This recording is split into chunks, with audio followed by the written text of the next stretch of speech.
Uganda is a landlocked country with a population of about 30 million people. Uganda has a diversity of cultures and a growing economy.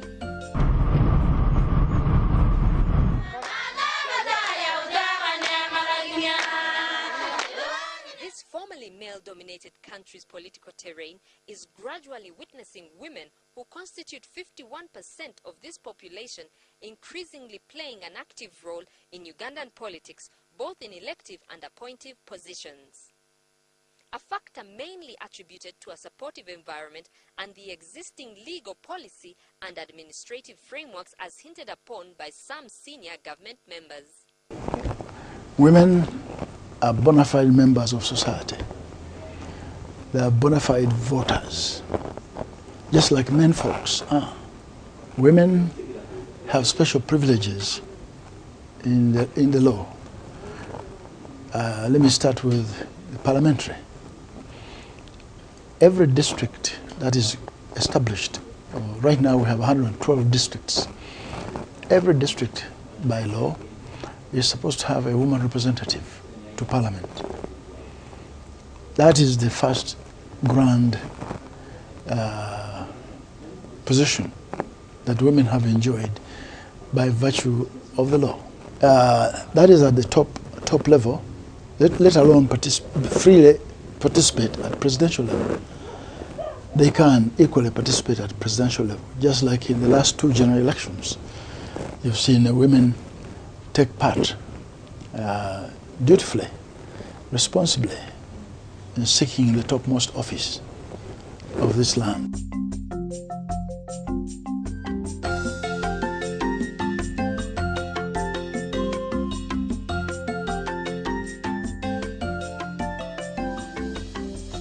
Affirmative action contributed to the increase of women representation at Parliament from a mere 52 in 2001 to 102 women MPs in the 8th Parliament. It is worth noting that despite these positive trends, women in politics have continued to suffer inequalities and discriminatory practices compared to their male counterparts. Women's participation is constrained by unequal opportunities within the party structures and the social system, which underrates women's capacities. I believe that our parties so far have not fulfilled what they had agreed in the constitutions, and the bulk of them had proposed that they would give 40% positions to the women. But I think we need to be more aggressive in seeking those, to get the compliance from our parties. Forum for Women in Democracy, a non-partisan national women's organization in Uganda, is one of the civil society organizations that has dedicated her efforts to promoting gender equality in decision-making processes.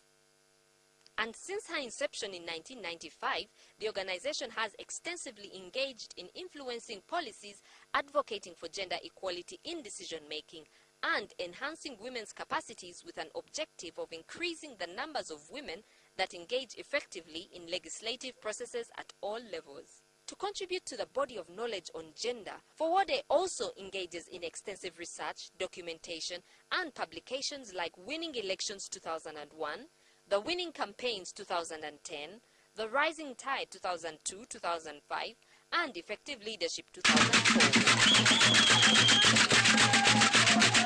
FOWODE has to date trained over 7,000 female legislators in effective legislative engagement, empowered over 15,000 women leaders to join politics at various levels through civic education programs that increased awareness on the importance of women participation in democratic processes. It has been very widely acknowledged that the persistent absence of women's voices in decision-making broadly, in governance, in politics specifically, has led to inequitable distribution of resources, and of course, the women would represent themselves better. You know the saying that the person who feels it knows it best. And so we feel that if women occupy these spaces, because they know the issues that hurt the women more, they will be better able to advocate for them. And so that's why we feel that it is important that women get into these spaces, but that they not only occupy them, but that they are able to be effective in those spaces. FOWODE, a member to Uganda Women's Network, engages extensively with other women's organizations to advocate for gender equality and women empowerment. Forum for Women in Democracy has its main focus in enhancing women's participation in politics and democratization process. Having said that, I think we're still very low in terms of women's participation, 32% in parliament. Given the statistics that we have in this country, I think we need to be at a 50-50, or even go by the statistics and go to 52% women in parliament and 48% men, if we're to represent the population. Uganda boasts of past women leaders that selflessly and daringly pushed for women's empowerment in this country. Stalwart women activists Rhoda Kalema and Miria Matembe give us a clearer insight about the origin of women's movement and why women empowerment is critical. We started to form ourselves and set objectives, particularly to see that women's development is enhanced legally and by participation in politics. To emphasize it, to see that women are given more opportunities, because many women are scared by nature, but once they are given an opportunity, we give them the opportunity of equality, and many of them would come up and perform. Women have lost their voice within the state structures, and yet they cannot effectively talk through the civil society organizations where we used to talk from because of fear, because of dictatorship, because of gagging. You know, women want peace. They fear conflicts. So the unfortunate part of this policy now is that although women have increasingly participated in politics and governance, they are not able to influence the governance agenda to make it responsive to their interests and concerns. So that has become a big problem. The calling for more female participation in leadership and policy making is quite clear, though the gentler folks definitely have an uphill task. The efforts by government, civil society and women activists to promote gender equality and women empowerment are paying up. And this is evidenced by the ever-increasing participation of women in politics in the various general elections, hence demystifying the historical attitudes regarding politics as a male domain. As Uganda prepared for the 2011 general elections, FOWODE equipped female candidates with winning strategies for conducting successful campaigns, considering that many have low literacy levels, experience negative attitudes from communities, and majority lack the required exposure and experience that impinges on their participation in politics. Women here get a lot of challenges. It came out very clearly when we were training. Women brought out their challenges of a lot of insult from their men. Men abuse them, that they are malayas, those who are joining politics, they are wizards, children are suffering, and sometimes men can come up openly and say, I don't want you, my wife, to go in politics. We need to legislate and allow very many women to contest at the lower echelons of power. The moment we do that, we can achieve in the struggle for women. But where we are now, I think these women's seats helps to only empower a few women. In Kotido, Sabina, who is contesting for L.C.V Pampara Sub-County, and Cecilia for Women Councillor are both beneficiaries of the FOWODE trainings and share their experiences.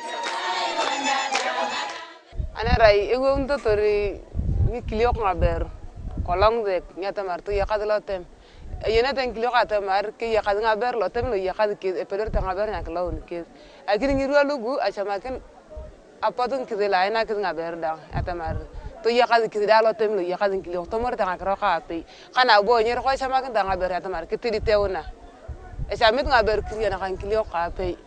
Politics in many parts of Uganda is still considered a male territory, just like in the Karamoja region. Women are supposed to keep children, cook and stay at home, not politicking.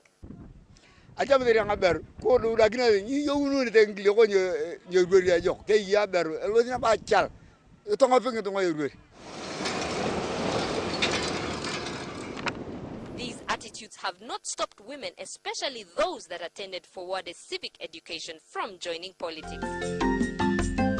In the neighboring Padere district, Aciro Janet Peace, who is contesting for L.C.V town councillor, shares with us her leadership ambitions.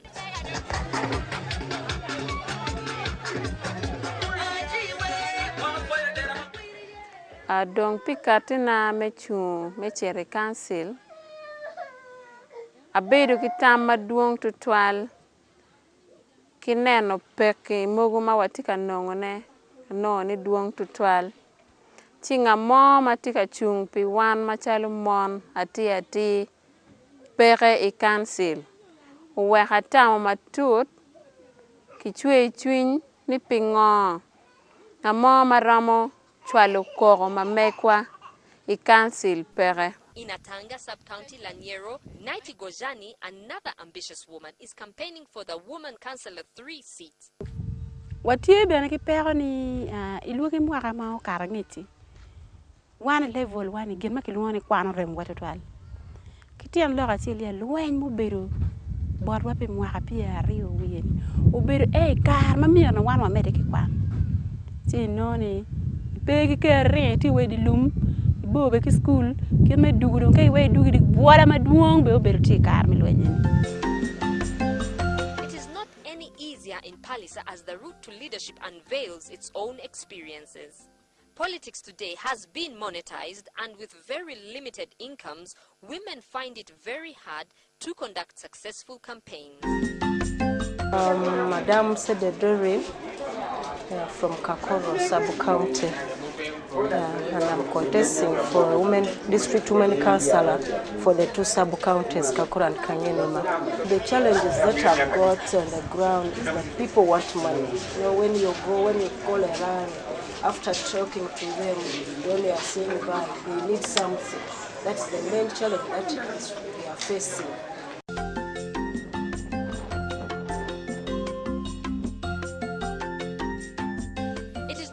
Different for Jesica and many others who have to face the practical world as it comes. Nevertheless, FOWODE's efforts have not gone unnoticed, as a number of beneficiaries acknowledge. FOWODE has trained me mostly in so many things, but I'm going to give you only three. One, FOWODE trained me how a leader should be, how a leader should behave, how a leader should look like. And now I'm from I can now explain to my people. We were called at the district and they gave us a training, and the skills they gave us, in fact, they are the ones helping us to go to the ground to look for votes. Certainly these ladies are looking for greater heights, no matter the stereotype and patriarchy they are subjected to. At national level, the competition is stiff, and positions like members of parliament, district chairpersons, are hard for women to penetrate on mainstream seats due to the stiff competition from the men.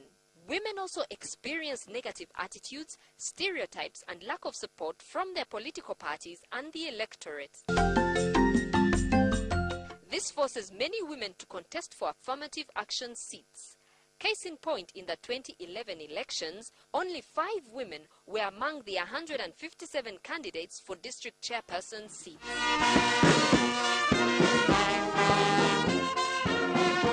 Betty Kamya, the second woman to contest for presidency in Uganda, stood against 7 men, and Nabilah Nagayi, who contested for Woman MP Kampala, share their experiences and challenges on the campaign trail. Yeah, I got a lot of goodwill from women.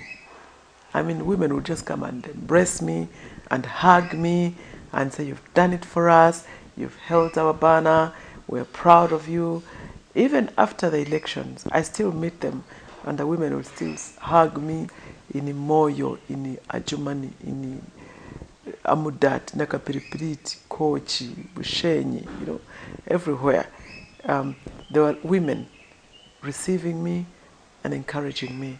So it was, that was a big positive. There are many friends of mine who would tell me, we did not support you because we didn't think you'd even last 2 weeks. Now, I don't know why they didn't think I would not last 2 weeks, but didn't have a problem with it. For the men, maybe they had problems with the personality of the person, maybe the issues they stand for, maybe the prejudices around the politics in this country. But for me, the prejudices were like, we didn't think you would last, surely. That's a starting point. Another one that I experienced was one very highly placed person, not in government, but in this country, a very eminent person whom I'll not mention, came and said to me, you should step down and join IPS. And I said, but IPS, we have different ideologies. And he said to me, well, if you don't join IPS, then it will mean that it's true what people are saying, that you had a relationship with one of the key people in the IPS, and when the relationship went sour, you're just being bitchy, really. You're being a woman scorned.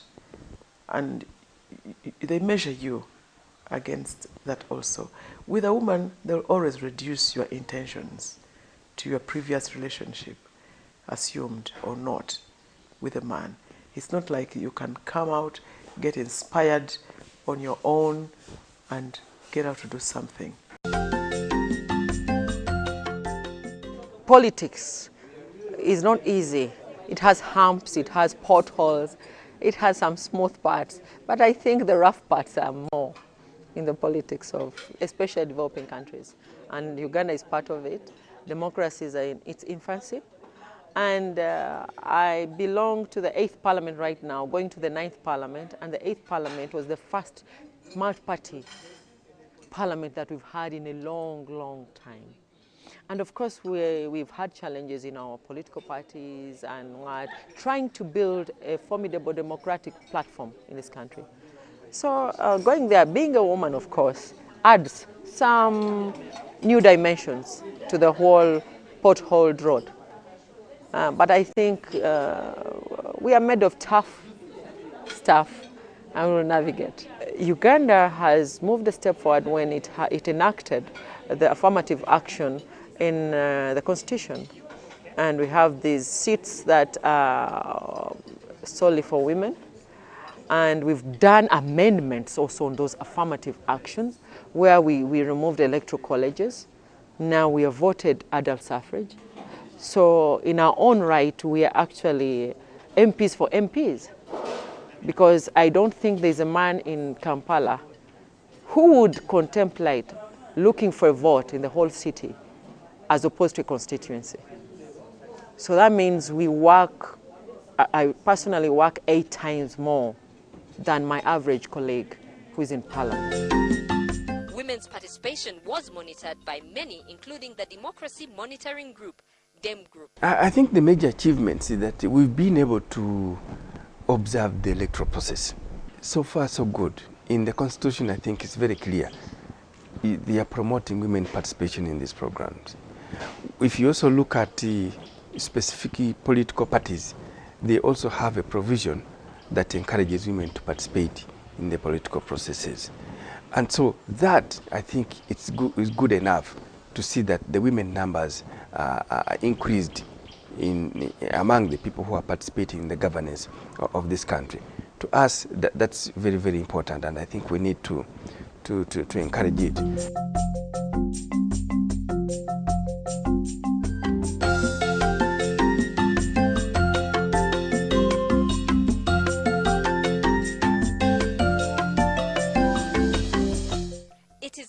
alleged that women representation at parliamentary level increased to 131, and of these, 11 are women elected on mainstream positions. Notably, the Right Honourable Rebecca Kadaga being elected as the first woman Speaker of Parliament in Uganda. This fact proves that most women are still breaking the barriers to get elected to the mainstream positions like the 24 women ministers appointed. To the Republic of Uganda, and that I will preserve, protect, and defend the Constitution. So help me God. At the district level, only one woman in 112 districts was elected as district chairperson. Uganda still has to achieve the 50-50 gender parity in appointive and elective positions, and the call for even greater support has never been louder.